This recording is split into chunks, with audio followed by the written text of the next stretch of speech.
l'émission Parole de femmes. C'est avec une grande joie que nous allons passer la semaine avec Audrey Mac. Coucou les dames. C'est toujours super bien d'être avec vous. Et je me hâte toujours venir sur le plateau. Je pense que tous les gens qui nous suivent se disent aussi c'est toujours super quand Audrey est avec nous toute la semaine. Et t'es une habituée maintenant du plateau. Mais c'est pas grave, je reste pour le mois alors. Okay. Excellent, bah écoute, il n'y a pas de souci, nous on t'accueille, viens boire un café quand tu veux Audrey. Donc c'est ça, on va passer toute la semaine avec toi Audrey et on va parler des femmes parce que nous sommes des femmes et que nous avons des bonnes nouvelles pour vous, mesdames et mesdemoiselles, et pour vous aussi messieurs, nous avons une bonne nouvelle concernant les femmes parce que on avait déjà fait il y a quelque temps quelques séries par rapport aux femmes, le regard de Dieu sur les femmes, que Dieu aime les femmes, que Dieu veut utiliser les femmes. Puis on avait fait aussi une série, on avait parlé de plusieurs femmes de la Bible qui nous avaient vraiment inspirées. Et toute cette semaine, on va découvrir de nouvelles femmes de la Bible. Audrey nous en a décoté quelques-unes que peut-être vous aviez rarement croisées dans votre vie. Il a fallu fouiller. Demain, par exemple, on va parler d'Aksa. Vous pouvez déjà chercher dans votre Bible qui était Aksa, parce que sinon c'est qui. Mais aujourd'hui, pour commencer, on va voir un peu quel est le regard de Dieu sur les femmes. Est-ce que les femmes peuvent être utiles pour le royaume de Dieu? Parce que c'est vrai que les femmes ont été souvent cataloguées et mises au second rang. Est-ce que c'est normal? Est-ce que c'était l'idée de Dieu? Est-ce que la société veut ça, puis on doit s'y soumettre? Autant de grandes questions, Audrey, que je te pose. Déjà, on doit savoir que pourquoi très souvent la femme n'a pas été, comme tu dis, un peu mise de côté, parce que ça a commencé dès le début, quand l'homme s'est rebellé, ils ont mangé du fruit interdit. La Bible dit qu'il y a eu l'inimité entre la femme et le diable. Et c'est pour ça que pendant des siècles et des siècles, et la parole inimité, ça veut dire une haine active. Ça veut dire on s'acharne contre quelqu'un avec violence. Et c'est vrai que au travers des siècles, le diable, c'est pas l'homme. C'est pas le combat est pas contre l'homme, le combat est contre l'ennemi, le diable, qui s'est acharné contre la femme. Mais pourtant, vous avez fait une émission avant que Dieu aime la femme, et c'est vrai. Dieu aime la femme. Il a même dit à l'homme, quand je te donne une femme, je te donne la faveur, je te donne un cadeau. Donc Dieu donne de bonnes. La femme en elle-même est un cadeau de Dieu et a de la valeur. Mais cette émission pour montrer à vous toutes les femmes et messieurs, parce que moi souvent je rencontre des messieurs qui me disent ah oui je regarde Parole de femmes. C'est vrai. Et c'est bien et on vous invite messieurs, vous êtes la bienvenue. Mais de voir que Dieu veut utiliser les femmes et pas simplement les femmes dans le ministère, mais toutes les femmes qui sont à la maison, les femmes qui gardent des enfants, des femmes qui sont d'un certain âge, toutes les femmes, Dieu a un rôle pour toutes, même des femmes qu'on pourrait appeler entre guillemets ordinaires, comme tu as si bien dit Anne, que on peut être toutes des femmes ordinaires, mais c'est Dieu qui nous rend extraordinaire. Elle l'a pas encore dit. Mais elle me l'a dit à moi dans les coulisses. Donc vas-y, dis-le. Vas-y, dis-le. Mais je sais plus. Oui, dans les coulisses, on parlait des femmes ordinaires et puis on réfléchissait sur ce qualificatif d'ordinaire. On s'est dit, mais peut-être que c'est un peu péjoratif. Mais j'ai dit, mais en fait, on n'est pas ordinaire parce qu'on est toutes uniques. Et Dieu nous a voulu uniques, il nous a fait uniques. On a toutes des talents uniques, un appel unique. On a tout un cœur à cœur unique avec Dieu. Quand on sera devant Dieu, quand on va monter à sa rencontre, il va pas dire bonjour à quelqu'un qui est cloné, il va dire bonjour à nous. Et on va être unique pour lui, on est unique dans ses yeux. Et donc, il n'y a pas de femme ordinaire. On est toutes extraordinaires. Mais on a intitulé, on a parlé de femmes ordinaires dans cette émission, parce que souvent, en tant que femme, on va se présenter nous-mêmes. Moi, je suis une femme ordinaire, normale. Donc, c'est vraiment pour dire que on parle à toutes les femmes, voilà. de tout âge, de tout rang social, de toute forme, de toute condition, de tout arrière-plan. C'est la femme vraiment au sens large, mais à la fois la femme dans toute sa valeur et dans son unicité, Amen. j'ai envie de dire. Et c'est pour ça que je sais que, si je me rappelle bien, vous aviez fait une émission avec certaines femmes, bon, comme Sarah, peut-être Esther, Anne, des femmes, mais c'est toujours les femmes que l'on choisit quand on parle des femmes dans la Bible, des femmes qui étaient reines, qui étaient puissantes. Mais c'est pour ça que dans cette émission, j'ai choisi des femmes que peut-être vous n'avez jamais entendu parler, parce que c'est ça, très souvent, les femmes qui restent à la maison, ou des femmes qui sont épouses, mamans, ou qui ont un boulot, et qui se disent peut-être elles-mêmes, oh, moi je suis ordinaire, et on découvre qu'en fin de compte on peut se sentir ordinaire, mais on n'est pas ordinaire, on est extraordinaire, parce qu'on a toutes un rôle à jouer. Et c'est intéressant, c'est vrai, je découvre quand je voyage, c'est la bonne chose, c'est quand on voyage partout dans des pays différents, des cultures différentes, dans des églises différentes, de tout milieu, on peut découvrir certaines choses. Et j'ai découvert qu'il y a quelque chose qui se fait, on parle tous du réveil, et c'est vrai, mais il y a aussi un réveil parmi les femmes. Wow. Parce que j'ai découvert maintenant que les conférences des femmes, ce n'est plus du tout OK, on va apprendre comment se maquiller et puis à se faire ses soins de beauté et tout, même si ça j'aime bien. Mais les conférences de femmes maintenant, et les femmes, elles prennent conscience qu'elles doivent se lever. Et les thèmes des conférences maintenant, c'est femmes combattantes ou femmes à l'appel. Et toutes les femmes, elles ont une faim et une soif pour la parole. Elles ne sont plus satisfaites avec simplement apprendre comment se mettre le maquillage. Elles veulent aller profond dans la parole, elles veulent aller profond dans le mouvement de l'esprit. Et parce c'est ce que le Saint-Esprit est en train de faire. Il est en train d'élever la femme. Parce que la Bible dit, dans Psaume 68, dans le verset 11, il dit, grande fut la foule des femmes qui répandirent la bonne nouvelle. Ça, c'est dans la Darby. Dans la Louis II, il dit, les messagères de bonnes nouvelles sont une grande armée. Et c'est ce que je remarque, c'est que Dieu, il est en train d'élever une grande armée. Quand on dit armée, c'est pas du féminisme, c'est qu'il est en train d'élever une foule de femmes qui vont connaître leur position, leur identité en Christ et leur rôle à jouer dans ces derniers jours. Parce que dans ces derniers jours, il y a du boulot à faire et Dieu veut utiliser tout le monde. Et quand tu dis que tu vois ça, est-ce que tu le vois partout partout dans le monde Mais je le vois aussi, même comme des pays comme les pays en Inde, au Népal, où avant, dans des pays comme ça, les femmes, c'était pas simplement écartées, c'était écrasées.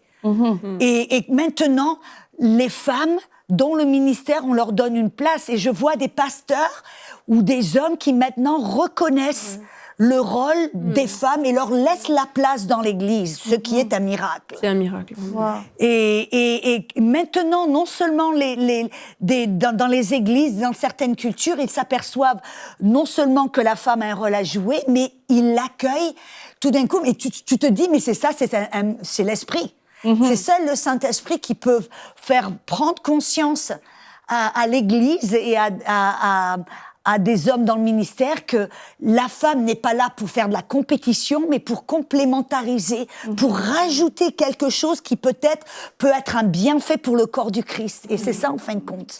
Et je pense que c'est vraiment important de souligner que c'est l'Esprit de Dieu, en fait, qui le fait et qui va ouvrir les portes. Et je pense aux femmes qui ont été vraiment, tu dis, là, elles n'étaient pas écartées, elles étaient littéralement écrasées. Et on en a parlé déjà à quelques reprises. Et puis, on en a parlé aussi dans une émission Bonjour chez vous, de veiller en tant que femme à nos cœurs, de ne pas tomber dans des réactions, de réaction finalement. Oui, mais il y a plein de choses là dans ce que tu viens de dire. Je vais déjà rebondir sur ce que tu viens de dire et puis ensuite j'ajouterai autre chose. Dieu se glorifie quand on a un cœur doux et paisible. Le cœur de Dieu est bienveillant, il est doux. On dit que Jésus est humble de cœur et doux et humble de cœur. Et on n'est pas appelé à prendre les armes, tu dis, d'une armée. Et on n'a pas à copier cet esprit du monde qui avait au temps de la libération de la femme ou des suffragettes au début du XXe siècle, puis ensuite, parce que ça met du discrédit et ça ne glorifie pas Dieu. Mais ça, on en parlait en coulisses aussi, c'est par l'excellence spirituelle vraiment que la femme va se détacher. Et là, je voudrais ajouter autre chose. Il y a certaines personnes qui disent que le fait que les femmes, comme tu as remarqué, prennent plus de place maintenant, et de plus en plus, pensent que c'est que l'esprit du monde rentre dans l'Église. Et là, je voudrais vraiment corriger quelque chose de fondamental. Et ça va peut-être vous surprendre. Ce n'est pas l'esprit du monde qui rentre dans l'Église en laissant les femmes prendre plus de place.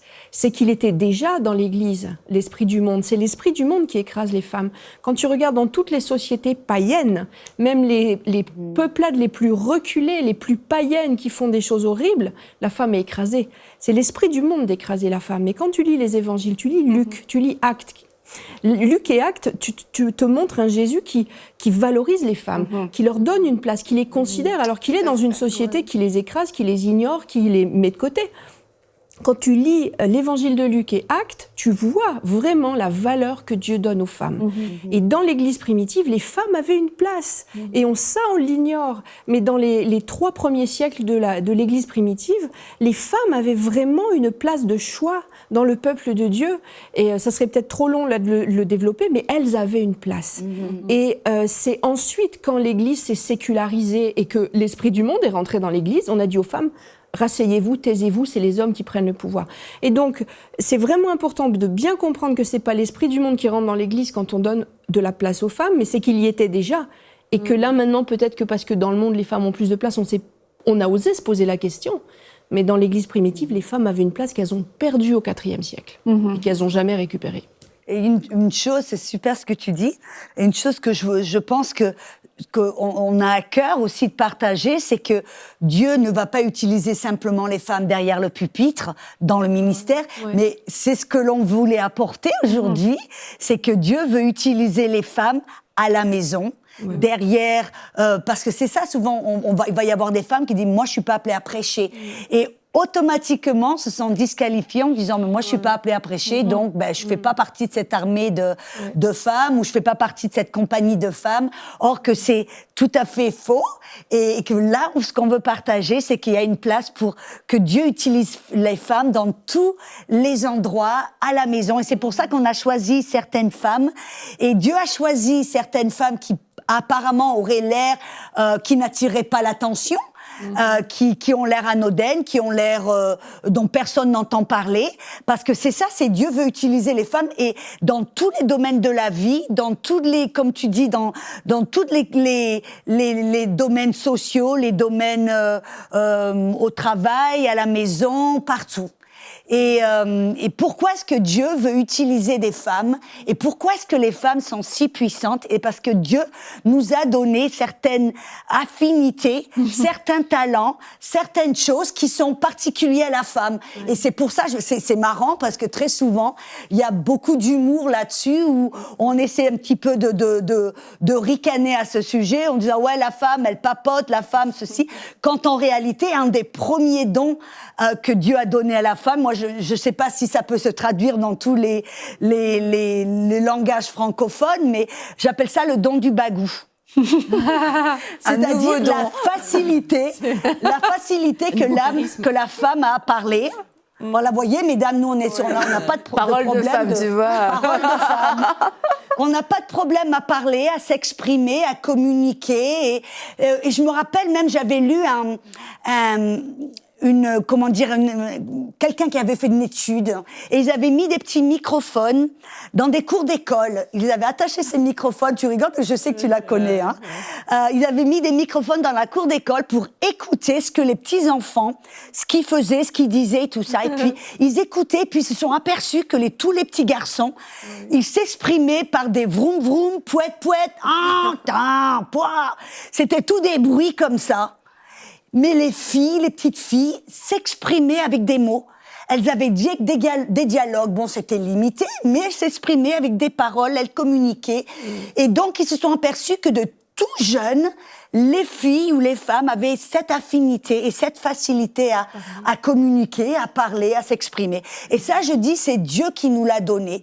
C'est pas pour le rabaisser en le voyant comme un défaut, quelque chose que l'on doit avoir honte ou quelque chose, non, mais on doit l'utiliser à bon escient pour la gloire de Dieu, parce que Dieu nous a donné ce don de pouvoir parler, d'utiliser les mots. Et la parole dit que de la bouche, Proverbe 18, 21, que la vie et la mort sont dans la puissance de la langue. Ça veut dire que nous, mesdames, on peut être tellement puissante avec ce don que Dieu nous a donné. Amen. Oui, c'est vraiment important de ne pas se limiter en tant que femme, quel que soit ce qu'on fait, quel que soit l'endroit là où on est aujourd'hui. C'est vraiment important de ne pas se limiter parce que si on comprend que Dieu veut vraiment nous utiliser, même si on est dans le village le plus reculé, dans la terre la plus lointaine, Dieu a vraiment quelque chose pour nous. Et parfois, nous les femmes, mais on se voit faibles parce que la société a défini qu'on était faible. Mais c'est une bonne nouvelle parce que Dieu utilise des choses faibles pour confondre les fortes. Donc, ça veut dire qu'on est qualifié pour être utilisé par Dieu, en fait. Donc, il faut vraiment qu'on prenne ça pour nous, qu'on embrasse le fait qu'on est des femmes, mais que Dieu a appelé, pas forcément dans le ministère, comme on a dit, mais là où on est, ben, il y a quelque chose qu'on peut faire pour le Seigneur. Si on va avec cette mentalité-là, ben, on va voir avec les histoires des femmes qu'on va voir dans la suite de la semaine, que voilà, c'était des femmes qui étaient là où elles étaient et Dieu a choisi de se servir d'elles. Donc là où on est vraiment, il y a quelque chose. Il y a une part pour nous, il faut juste qu'on la saisisse et qu'on décide de se lever pour aller et travailler avec ça. Et qu'on arrête de se rabaisser, de se limiter. Pardon, vas-y. Et comme tu l'as souligné aussi, quelquefois on a l'idée, la femme que Dieu utilise, c'est la femme qui va prêcher, du coup on s'auto-disqualifie. Et pour reprendre aussi ce que tu dis Aurélie, il y a une part que le Seigneur nous donne, mais quelquefois cette part, elle ne ressemble pas à ce qu'on a imaginé, parce qu'on s'imagine, bah, ma part, ça doit être la part d'Audrey, tu vois, ça, il faudrait que je voyage, que je prêche, etc. Et du coup on s'attend à ça, mais c'est, Seigneur, quelle est ma part dans ton royaume? Quelle est la part que je peux jouer et quelle est la part que tu me donnes? Et peut-être que j'avais pas les yeux pour la reconnaître jusqu'ici parce que j'avais comme des idées préconçues, mais aujourd'hui parle-moi puis montre-moi ce que je peux faire, et de partir aussi avec une autre façon de penser. C'est pas parce que je suis une femme je ne peux pas faire ça, parce que je suis une femme, c'est en tant que femme, que puis-je faire? Et du coup, on va aborder le problème avec du côté de la solution. C'est pas bon, je suis une femme donc je vais être limitée, c'est je suis une femme. Que puis-je faire en tant que femme? Mais on se limite beaucoup parce qu'on fait une fixation sur la prédication. Mais les hommes, ils ne prêchent pas tous. Hein. C'est ça. Je veux dire, il y a combien de pourcentage d'hommes dans l'Église qui prêchent? De la même manière, il ne faut pas faire une fixation sur la prédication. Faire quelque chose dans l'œuvre, ce n'est pas prêcher. Il y a plein de choses à faire dans l'œuvre de Dieu. Et déjà, témoigner à notre voisin. Hein, la première chose à faire, on est des messagères de bonnes nouvelles, déjà témoigner, ouvrir notre bouche, comme tu le dis, pour parler de Jésus et amener des âmes à Christ.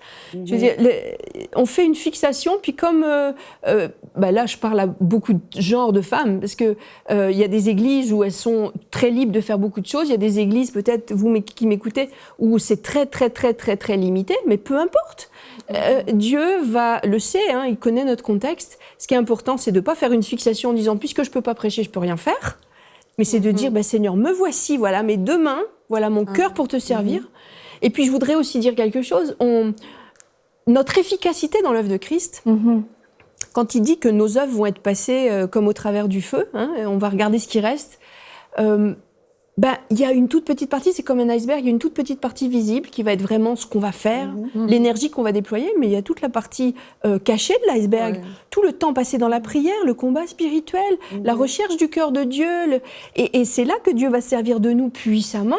Et on a vu, moi c'est mes histoires chéries, des réveils du début du XXe siècle, mais de voir, les femmes ont été utilisées puissamment par Dieu.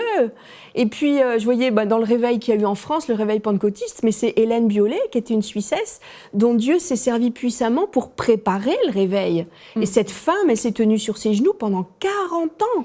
Wow. Et c'est elle qui a gagné les citadelles, c'est elle qui a abattu les murailles, c'est elle qui a anticipé ce qui allait se passer. C'est une femme. Et dans le réveil au Pays de Galles, c'est pareil. Dans plein de réveils, tu vois la place prépondérante qu'ont joué les femmes. Et c'était pas parce qu'elle était visible, mais parce qu'elle était cachée devant la face de Dieu. Moi, je vois quelque chose de puissant qui vient juste de me venir. C'est en fin de compte, c'est puissant. Pourquoi? Parce que ces femmes sont des âmes cachées.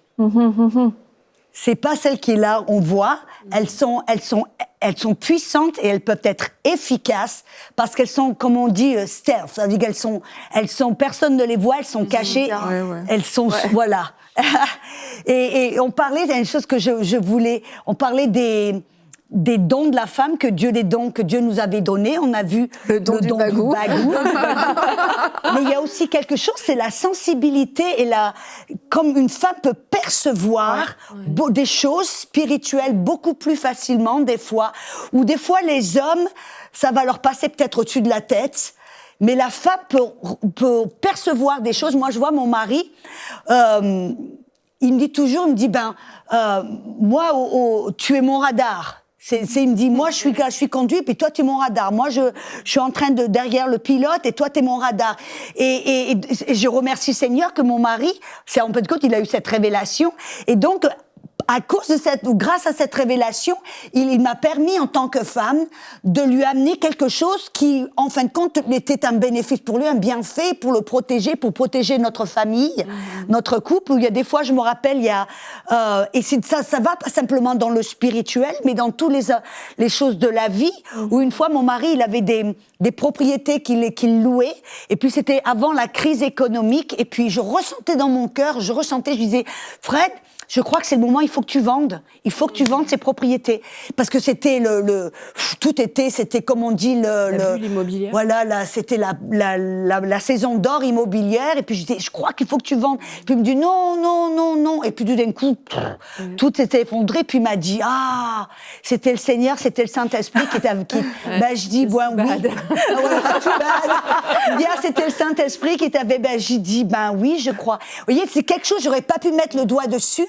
Mais j'ai perçu quelque chose dans l'esprit que j'ai essayé de partager à mon mari, puis il l'a pas, à ce moment-là, il l'a pas reçu. Mais maintenant, il m'a dit, mais je comprends.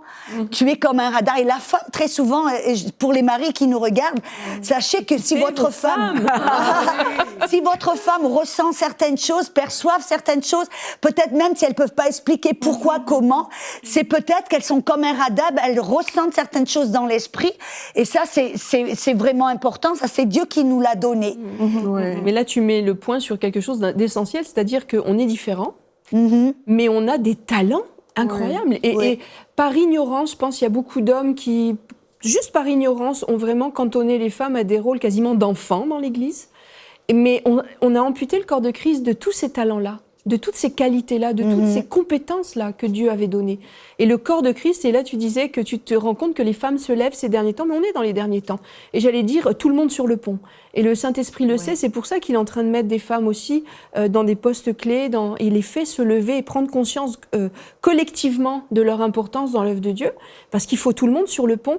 Et à cause, je pense que c'était pas de la mauvaise volonté. Certains ont certainement eu de la mauvaise volonté, mais en tout cas, la plupart du temps, c'est par juste ignorance ou incompréhension, ou par risque de se tromper ou de déplaire à Dieu, se sont dit, vaut mieux rien faire et ne leur laisser aucune place plutôt que de risquer d'être anti-biblique. Et dans cette crainte-là, et par ignorance, et puis par manque aussi de volonté de creuser les textes et de creuser aussi la pensée de Dieu à ce sujet, on a cantonné vraiment les femmes à des rôles d'enfants. Mais les femmes, c'est la moitié du corps de Christ, et même plus de la moitié du corps de Christ. Et les empêcher par ignorance, en les verrouillant, les laissant comme végéter dans l'Église, on prive le corps de Christ de la moitié de son potentiel. Parce que tu es de là à penser que finalement, la femme, elle n'est pas puissante, etc. C'est une chose. Mais lorsqu'on verrouille la femme, on va enfermer quelqu'un qui est finalement dangereux. Quelqu'un qui a le potentiel de faire du mal.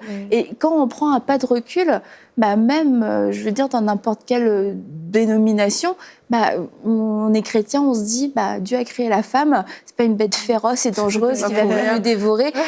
La Bible nous parle de quelqu'un qui est méchant, de quelqu'un qui rôde et qui cherche qui va dévorer, quelqu'un qui veut détruire, qui veut tuer. Et ce n'est pas la femme dont on parle, c'est du diable dont on parle. Et lorsque finalement on emprisonne la femme et qu'on la verrouille, on est en train de dire la femme est dangereuse. Si vraiment la femme est impuissante, si vraiment la femme n'a pas de valeur, je veux dire, on peut juste la laisser, elle fera rien. Elle va rien faire de bien peut-être, mais elle fera rien de mal. Et cette volonté que de vouloir enfermer la femme, on se rend compte que c'est spirituel finalement, parce que Il n'y a aucune raison d'enfermer la femme, parce que si même on pense que la femme ne sert à rien, qu'elle n'a aucune aptitude, elle ne pourra pas faire de mal, elle est inoffensive. Au pire, c'est ça. Au pire, elle fait rien de mal. Elle fait rien de bien, mais elle fait rien de mal. Il y a eu aussi, c'est vrai qu'il y a eu des fois une réputation, même, tu vois, des femmes, des fois dans l'église, des groupes d'intercession qui ont fait des extrêmes et tout ça. Mais le fait, c'est que même s'il y a que quelques personnes qui font des excès ou qui ne savent pas comment se conduire, comme on dit, on ne jette pas le bébé avec l'eau du bain. C'est ça. Et c'est ça, des fois, l'erreur qui a été faite, parce que certaines femmes, peut-être, ne savaient pas comment utiliser la parole de Dieu, ou l'intercession, la prière, où on fait des choses un petit peu bizarres. On ne va pas disqualifier toutes les femmes et pénaliser toutes les femmes, parce que certaines ont fait des erreurs. De la même manière qu'on n'a pas disqualifié les hommes, parce qu'il y a des hommes qui ont été pitoyables dans l'œuvre de Dieu. Exactement. Il y a des hommes qui ont fait aussi des choses absolument lamentables, qui ont médit, fait toutes sortes de stratégies diaboliques dans l'Église, là, mal agi, mais on n'a pas disqualifié tous les hommes à cause d'une poignée qui ont mal agi. Et donc, aussi, on en avait parlé peut-être aussi, je pensais que ce serait important parce que c'est vrai qu'il y a eu au cours des horreurs, des choses qui ont été faites, qui ont été dites, les femmes ont été mis de côté ou écrasées, et le rôle de la femme, les talents de la femme ont été un peu accusés, et des paroles qui ont été dites, des choses, que ce soit une femme dans son couple, dans sa famille, toute petite, et les paroles qu'on a vues, il y a de la puissance, et les paroles peuvent encourager, exhorter, élever la personne dans son rôle, ou la rabaisser, l'emprisonner, la verrouiller. Et j'ai vraiment à cœur peut-être de prier pour ces femmes et d'ouvrir la porte de la cellule. Amen. Et la parole nous dit dans Ésaïe 54, verset 17, que toute âme forgée contre toi sera sans effet, et toute parole déclarée en jugement, contre toi en jugement, tu la condamneras. Donc, des âmes forgées sont souvent forgées au travers de nos paroles. C'est vrai. Et on peut enlever ces armes, les arrêter, puis on peut libérer les femmes en annulant, condamnant ces paroles. Donc, mesdames, si je pouvais prier, Vas-y. si je pouvais prier pour vous, mesdames, peut-être de toute petite, vous avez entendu « je suis stupide, je serai rien du tout, tu ne pourras rien faire de ta vie, écarte-toi, rabaisse-toi ». Alors, aujourd'hui, je prie pour vous au nom de Jésus. Et je déclare que toute parole qui a été prononcée contre vous, mesdames, en jugement, pour vous condamner, pour vous rabaisser, pour vous humilier, pour vous écarter, je déclare ces paroles annulées. Je répare leur effet qui est neutralisé, et que ces armes sont maintenant désintégrées, et ces stratagèmes qui sont détruits au nom de Jésus. Et je déclare que cette cellule qui a été verrouillée au travers de ces paroles, la porte s'ouvre, et je déclare au nom de Jésus, par l'Esprit du Saint-Esprit, mesdames, que vous sortez de cette cellule, que vous soyez libérées dans votre rôle, dans votre féminité, dans votre appel, et dans vos talents.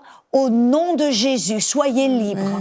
Amen. Amen. Merci beaucoup Audrey pour cette première émission. On se retrouve demain et nous allons parler d'AXA. Donc soyez au rendez-vous pour savoir qui est AXA.